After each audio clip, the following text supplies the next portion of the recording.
तीनच गोष्टी आपल्याकडे प्रेमाने पाहणार आहेत. तीन गोष्टी आदराने पाहणारे आहेत. देव, संत, आई आणि बाप.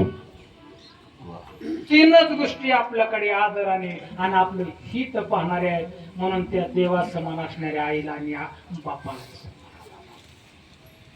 खरंच रईस का आई आणि बापाची सेवा केली म्हणून आज पंढरपूर बघायला भेटले. मी बोललो गव्हाण मध्ये त्या दिवशी महाराज होते.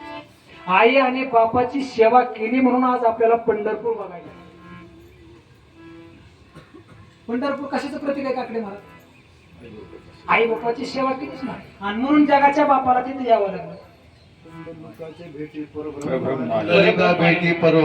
ही प्रमाण आपली पाठ झाली पाहिजे. ही प्रमाण काकडे महाराज पाठ झाली. शहाजी महाराज आपण नवीन केली पाहिजे. नामदेव महाराजांचं प्रमाण आहे, गोकुळी हुनी देव पंढरपुरा पातला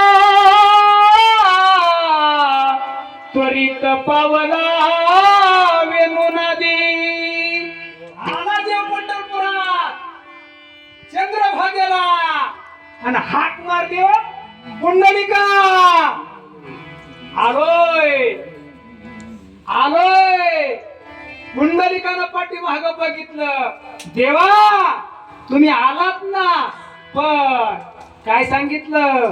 पण माझ्या एका मांडीवर आईचं डोकं आहे, एका मांडीवर बापाचं डोकं आहे. काय पुंडलिके केला उपकार, फेडावया बहार पृथ्वी.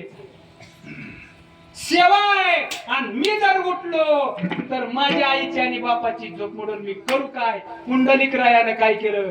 पुंडलिके बैसो टाकी येली वीट, तेथेच वैकुंठ वसविले, तेथेच वैकुंठ वसविले.